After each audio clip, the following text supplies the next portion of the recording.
दोस्तों आज का ये वीडियो जो बना रहा हूँ मोस्ट अवेटेड वीडियो है। दोस्तों आप लोगों में से बहुत सारे लोग मेरे को ईमेल कर रहे हैं, यानी कि कुछ लोग ने तो मोबाइल पे फ़ोन किया जिनसे मैं शेयर किया, और बहुत सारे लोग कमेंट सेक्शन में पूछ रहे कि सर अभी क्या होगा, क्या सिचुएशन है, ट्रम्प साहब अब प्रेसिडेंट बन गए फिर से अमेरिका के, क्या होगा। यानी कि अब 4-5 दिन हो चुका है, मैं पता नहीं ये वीडियो कब अपलोड करूंगा एडिट करने के बाद। जब से ट्रम्प साहब उन्होंने जीत लिया है इलेक्शन यूएस का, यूएस इलेक्शन के रिजल्ट के बाद दोस्तों सभी लोग यही क्वेश्चन कर रहे हैं कि अब क्या होगा यूएस वीजा का, यूएस वीजा में क्या इम्पैक्ट होगा, क्या अप्रूवल चांसेस कम हो जाएंगे, क्या रिजेक्शन ज्यादा हो जाएंगे, क्या यूएस गवर्नमेंट जो इमिग्रेशन डिपार्टमेंट है यानी कि यूएस में लोगों को जाने के लिए क्या रोकेंगे, क्या कम कर दिया जाएगा, क्या अब इंडिया के लोग जा नहीं पाएंगे, क्या होगा। अभी बहुत सारे सवाल आ रहे हैं दोस्तों, अब क्या होगा, सिचुएशन क्या होगा, क्या अपॉइंटमेंट मिलेंगे या नहीं, स्लॉट मिलेंगे या नहीं, इंटरव्यू कैसे होगा, वगैरह वगैरह। दोस्तों अगर आप कुछ सालों का मेरा वीडियो देखेंगे पिछला, यानी कि आपको पता लगेगा कि मैंने इस बारे में बोला भी था। फिर से मैं रिपीट करूँगा क्योंकि ज़्यादा से ज़्यादा लोग भूल भी गए होंगे अब मतलब उनका क्या है क्या नहीं है, मैंने क्या कहा था। अभी जब ट्रम्प थे पहले 6-7 साल पहले, यानी कि जो बाइडेन आने के पहले, तब उन्होंने एक मुहिम शुरू की थी, तब उन्होंने एक डिसीजन लिया था, तब उन्होंने इमिग्रेशन पॉलिसी में उन्होंने कुछ चेंजेस किया था। उसके बाद जब वो निकल गए, यानी कि सत्ता से बाहर आ चुके थे, दूसरे प्रधानमंत्री हमारे जो बाइडेन साहब थे आए थे, उसके बाद इमिग्रेशन पॉलिसी में थोड़ा सा चेंज हुआ। अब उसके बाद अभी क्या आगे जाके चेंज होगा, यही चीज मैं इस वीडियो में डिस्कस करूंगा और मैं अपना एनालिसिस इस वीडियो में प्रोवाइड करूंगा। तो चलिए आज का वीडियो शुरू करते हैं। नमस्कार दोस्तों, मेरा नाम है बालकृष्णा और आप देख रहे हैं यूट्यूब चैनल बाला ऑनलाइन, जहां पे यूएस वीजा रिलेटेड इंफॉर्मेशन और updates news time to time upload होते रहता है। और यहाँ पे इस चैनल पे मैं यूएस वीजा कैसे क्लियर करते हैं, इंटरव्यू को कैसे अप्रूव करवाते हैं, उसके बारे में मैं टिप्स देता हूँ, यानी कि ताकि आप अपनी तैयारी कर सके और यूएस वीजा का इंटरव्यू क्लिक कर सके, अप्रूव हो जाए। स्पेशली मैं B1 B2 वीजा के बारे में इस चैनल पे करता हूँ और दूसरे कैटेगरी के वीजा कैटेगरी का भी मैं इस चैनल पे डिस्कस करता हूँ। नहीं दोस्तों, इस चैनल पे मैं ये भी बताता हूँ कि जब बल्क स्लॉट ओपन होते हैं, यानी कि अपॉइंटमेंट जब बल्क में ओपन होते हैं, इमीडिएटली मैं वीडियो बना के डालता हूँ ताकि आप सबको पता लगे और तुरंत आप बुक कर सके। और जिनको भी मेरी हेल्प चाहिए इंटरव्यू की तैयारी करने के बारे में, टिप्स के बारे में, आप मेरे को ईमेल भी कर सकते हैं, मैं आपकी हेल्प करने की कोशिश करूंगा।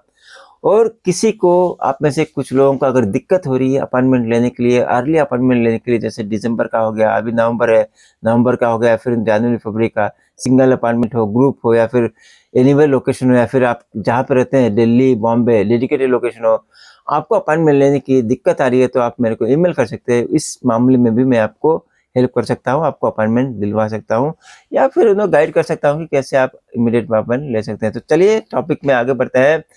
अब क्या होगा नए प्रेसिडेंट बनने के बाद, ट्रम्प साहब वापस आने के बाद क्या होगा, हमको वीजा मिलेगा या नहीं मिलेगा, तो कितने लोगों को मिलेगा, कितना % मिलेगा। चलिए वन बाय वन टॉपिक में बात करते हैं। सबसे पहले दोस्तों एक स्टेप पीछे चलते हैं। जब ट्रम्प साहब पावर में थे, उन्होंने ये पॉलिसी किया था कि देखिए यूएस में जो लोग हैं, जो उनके सिटीजन हैं, उनको सबसे पहले जॉब दिया जाए और उसके बाद बाहर वालों को। देखिए अगर कोई भी कंट्री का मिनिस्टर है या फिर प्रेसिडेंट है, अपने कंट्री के हित में ही देखेगा ना सबसे पहले, उसके बाद दूसरे कंट्री में। जैसे आप अपने घर में अपने घर के बारे में सोचेंगे, उसके बाद अपने फैमिली के बारे में सोचेंगे, उसके बाद बाहर वालों के बारे में। इसी हिसाब से उन्होंने भी सोचा था। और आप जब देखेंगे कि H1B वीजा और L1 वीजा पे थोड़ा सा रोक लगा था और बहुत ही ज्यादा स्क्रूटिनी हो रहा था, और मान लीजिए कि परसेंटेज कम कर दिया था H1B वीजा का, राइट। यानी कि H1B वीजा यह है कि मतलब बाहर से लोग आते हैं वहां पे जाने के लिए, यानी कि बाहर से, इंडिया से ज्यादातर H1B वीजा जो व्हाइट कलर जॉब है, जॉब करने के लिए यूएस में जाते हैं H1B कैटेगरी में, उनको 3 साल 5 साल वगैरह कॉन्ट्रैक्ट के साथ जाते हैं। उसके बाद बहुत सारे लोग ग्रीन कार्ड भी ले लेते हैं, परमानेंट PR भी लेते हैं, और बहुत कम परसेंटेज लोग सिटीजन भी बन जाते हैं। अब देखिए H1B वीजा आपको पता है कि 65,000 प्लस 20,000 85,000, यानी कि हर साल लोग को इनकी यूएस में जॉब दिया जाता था।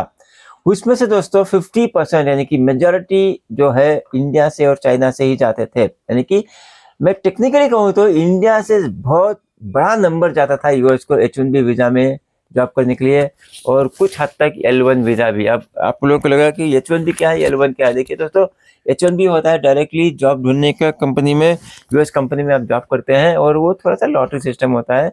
1000 लोग अप्लाई करेंगे तो यानी कि 400-500 लोगों को मिल सकता है, या फिर उससे भी कम, हर किसी को नहीं मिलता, और वहाँ पे बहुत सारा कंडीशंस है, और ये पिटिशन बेस्ड वीज़ा है।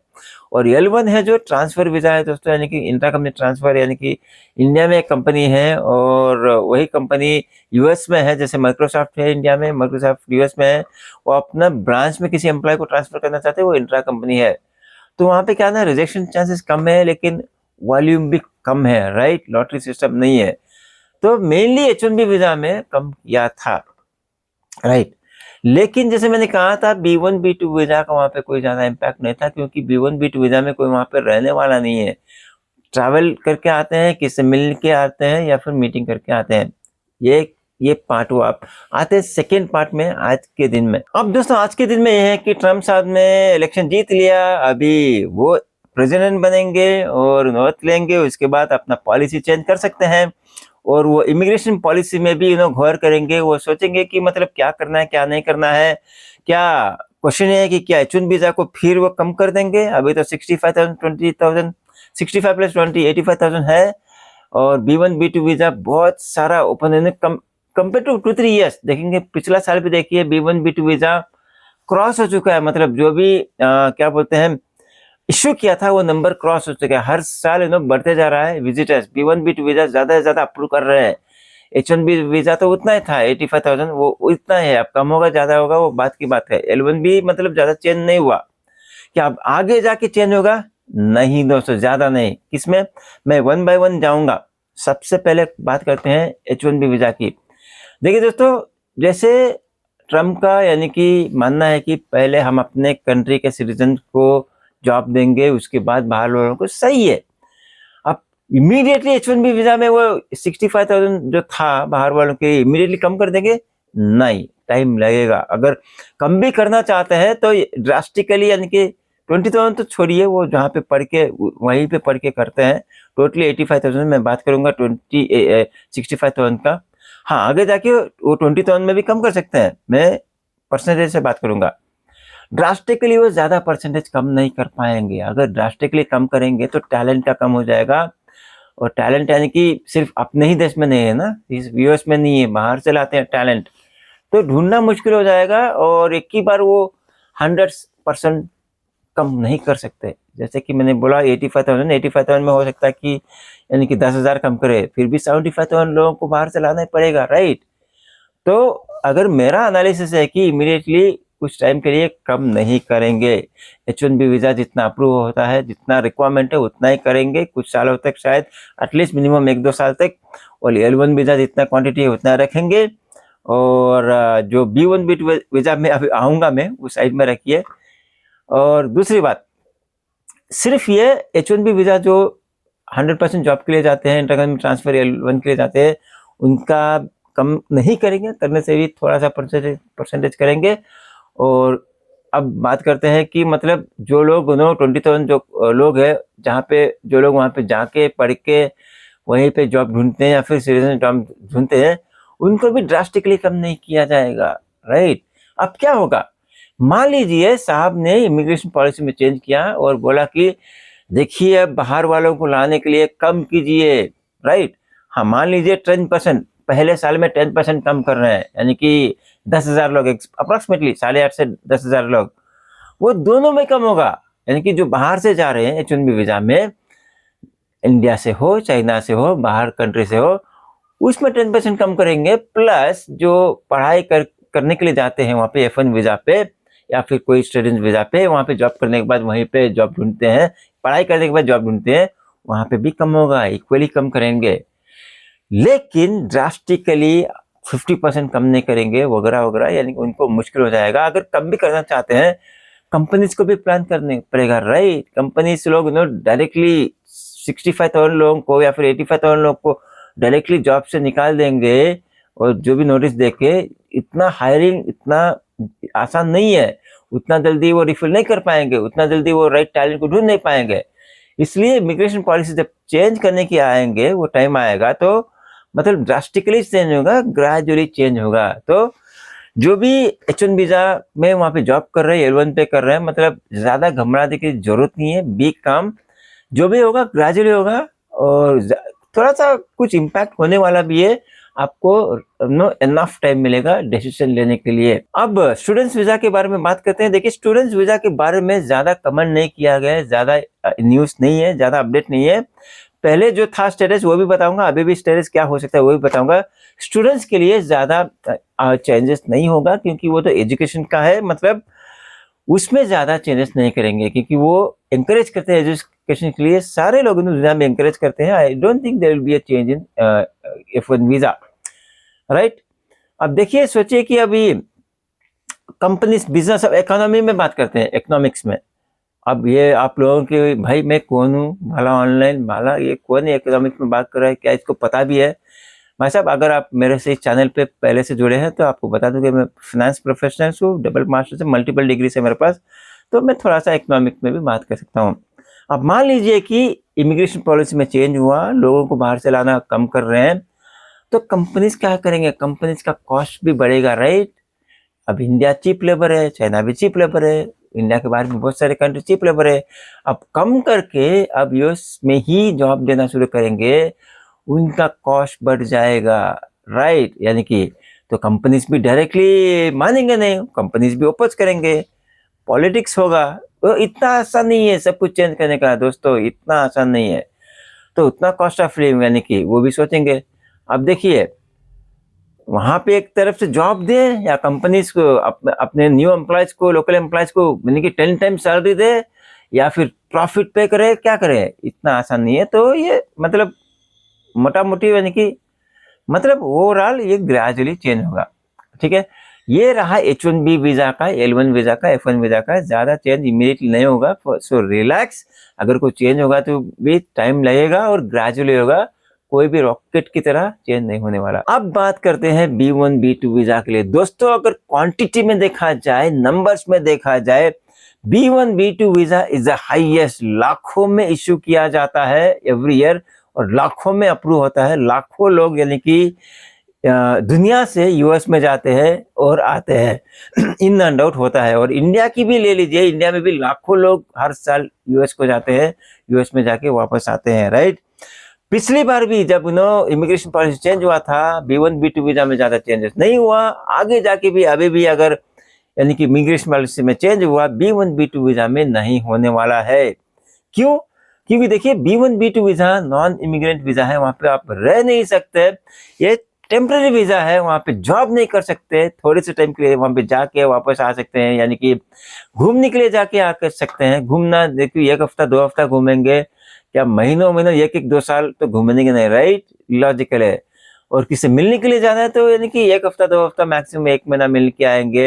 या फिर कुछ बिजनेस मीटिंग के लिए जाना है तो 1 हफ्ता 2 हफ्ता मीटिंग करके आएंगे, वहां पे 6 महीना बैठ के मीटिंग नहीं करेंगे।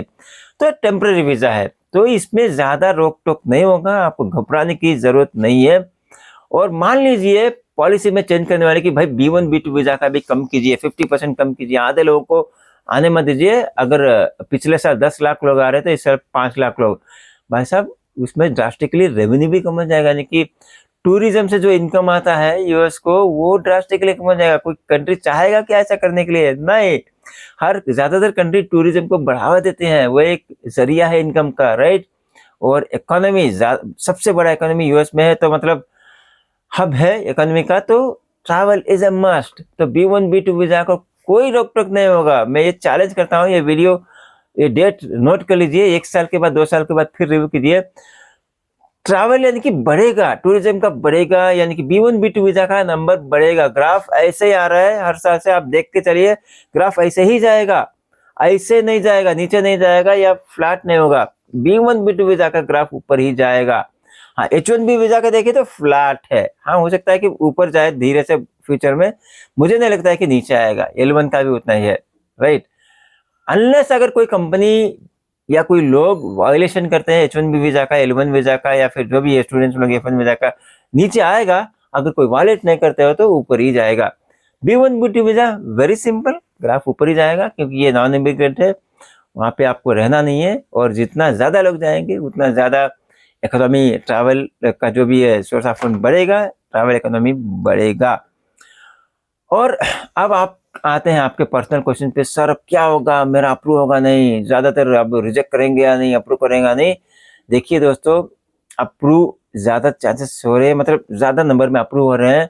मैं नहीं बोल रहा हूँ कि अंधाधुंध अप्रूव कर रहे ज़्यादा में, नहीं। अगर आपका केस जेन्युइन है, आपका प्रोफाइल स्ट्रांग है, आपके यहाँ पे अच्छा होम टाइस है, जैसे मैं बोल रहा हूँ होम टाइस सिर्फ टाई घर वर नहीं है, प्रॉपर्टी है, फैमिली है, स्टेबल जॉब है, स्टेबल बिजनेस है। अगर ये सब अच्छा ये है तो आपका होम टाइस बनता है। यानी कि आपका कोई ढंग का जॉब नहीं है, बस कहीं से लाके 20 लाख रुपए किससे लेके 50 लाख रुपए अकाउंट में बैलेंस डाल दिया, उससे कोई मायने नहीं लगता। आप 10 करोड़ भी डालिए, कोई मायने नहीं लगता। आपका यहाँ पे स्टेबल जॉब या बिजनेस रहना चाहिए जहाँ पे रेगुलर इनकम आता हो, और यहाँ पे कोई आपका पीछे हो, यानी कि प्रॉपर्टी हो जाए, फैमिली हो जाए, ये हो गया प्रोफाइल स्ट्रॉन्ग। दूसरी बात दोस्तों, पर्पस ऑफ विजिट, आप किस लिए जा रहे हो यूएस B1 B2 वीजा के लिए। अगर आपको पता ही नहीं कि क्यों जा रहे हैं, डायरेक्टली रिजेक्ट करके भेज देंगे। आपको खुद पता नहीं कि यूएस क्यों जा रहे हैं, तो फिर यूएस वीजा अप्लाई क्यों कर रहे हैं, राइट। इलॉजिकल, बेवकूफ़ी है। आप यूएस वीजा तभी अप्लाई करेंगे क्योंकि अगर आपको पता है कि आपको कहाँ जाना है, यूएस में क्यों जाना है, जैसे कि आपको किसी से मिलने के लिए जाना है, दोस्त को मिलने के लिए जाना है, या फिर आपका बेटा है बेटी यूएस में पढ़ रही है, वहाँ पे मिलने के लिए जाना है अपने बच्चों को, या फिर ग्रेजुएशन सेरेमनी में जाए, आपको स्पेसिफिक पर्पस है इसलिए अप्लाई करेंगे। या फिर यानी कि किसी आपका फैमिली मेंबर है या फिर कोई रिश्तेदार है, उनसे मिलने के लिए जाना है, या फिर किसी दोस्त से मिलने के लिए जाना है, या फिर मीटिंग के लिए जाना है, बिजनेस मीटिंग के लिए, या फिर किसी केस में हो सकता है छोटा सा ट्रेनिंग के लिए जा रहे हैं, इंटरनल ट्रेनिंग, कंपनी का जो इंटरनल ट्रेनिंग रिसीव करते हैं, इस चीज के लिए जा रहे हैं तो अप्रूव हो जाएगा, कोई दिक्कत नहीं है। हाँ, कुछ लोगों को क्या होता है कि मतलब वो आर्टिकुलेट कर नहीं पाते हैं, समझा नहीं पाते अपना क्लियर पर्पस, हालांकि वो जेन्युइन है, समझा नहीं पाते। और किसी कभी कभी क्या होता है कि ऑफिसर भी समझ नहीं पाते हैं जो आप बोल रहे हैं। इस केस में थोड़ा सा रिजेक्शन हो जाता है, और जिसका केस जेन्युइन नहीं है उनका भी रिजेक्ट होता है, और जिसका केस प्रोफाइल स्ट्रांग नहीं है उनका भी रिजेक्ट होता है। अगर आपका प्रोफाइल स्ट्रांग है और आपका केस जेन्युइन है और आपका पर्पस ऑफ विजिट जेन्युइन है और अच्छी तरह से आप वहाँ पे बोल पाए, इंटरव्यू में प्रेजेंट कर पाए, आपका इंटरव्यू अप्रूव हो जाएगा, कोई रोक नहीं सकता। ये लक में नहीं है, लक तो इस पे मैं बात नहीं करूंगा। ये प्योरली इमिग्रेशन पॉलिसी के हिसाब से ही आपका वीजा अप्रूव किया जाता है B1 B2, ठीक है, ये मैं बता दिया। अब ट्रम्प साहब आने की वजह से B1 B2 कम होगा, मेरे हिसाब से, मेरे एनालिसिस के हिसाब से नहीं होगा। अगर आगे जाके कोई अपडेट मिला तो मैं आपसे शेयर करूंगा। आज के हिसाब से, आपके हिसाब से B1 B2 वीजा में कोई चेंजेस ज्यादा नहीं होगा। आप घबराइए मत, मतलब ज्यादा सोचिए मत इसमें, बी काम, बी रिलैक्स, बी हैप्पी। अगर जो भी प्लान करे यूएस जाने के लिए B1 B2 वीजा में, अपने काम के लिए जो भी है अप्लाई कीजिए, बिंदास अप्लाई कीजिए, देयर इज नो इश्यू। यही दोस्तों मैं यानी कि आप सबसे बात करना चाहता था, डिस्कस करना चाहता था। बहुत दिनों से, 4-5 दिन से मैं ट्राई कर रहा था, टाइम नहीं मिला, तो सोचा कि आज करके मैं आपसे जुड़ूं। तो मेरे को अच्छा लगा कि मैंने शेयर किया। ये मेरा पर्सनल ओपिनियन है और पर्सनल रिसर्च और एनालिसिस के बाद है। अगर आप क्या सोचते हैं, ये ट्रम्प साहब आने के बाद क्या होगा इमिग्रेशन पॉलिसी में, कमेंट सेक्शन में बताइए।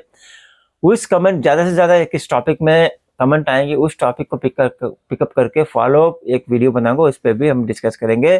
हो सकता है कि मैं जल्द से एक जूम सेशन करूं या फिर हम यूट्यूब लाइव आऊं, इस मामले में, इस टॉपिक में ज़्यादा और आगे डिस्कस करेंगे। तो चलिए, आज के वीडियो में इतना ही दोस्तों। अगर आपको मेरी हेल्प चाहिए, इंटरव्यू प्रिपरेशन में या गाइडेंस चाहिए, आप मेरे को ईमेल कीजिए, कोशिश करूंगा आपकी हेल्प करने के लिए। या फिर अर्ली स्लॉट चाहिए, अपॉइंटमेंट चाहिए यूएस वीजा के लिए, आप मेरे को ईमेल कर सकते हैं। कोई भी कैटेगरी हो सकता है, B1 B2 वीजा हो, F1 वीजा हो, L1 वीजा हो, H1B वीजा हो, H4 वीजा हो, L2 वीजा हो, सभी के लिए अपॉइंटमेंट, अर्ली अपॉइंटमेंट के लिए मैं गाइड करूंगा कैसे लेना है। तो चलिए, मैं मिलता हूं आपसे अगले वीडियो में, तब तक टेक केयर, बाय बाय। लेकिन वीडियो छोड़ने के पहले, अगर आप चैनल पे पहले आए हैं, ये वीडियो देख रहे हैं, पहली बार इस चैनल पे आए हैं, तो इस चैनल को सब्सक्राइब कर सकते हैं, ताकि ऐसे ही वीडियो आपको टाइम टू टाइम मिले।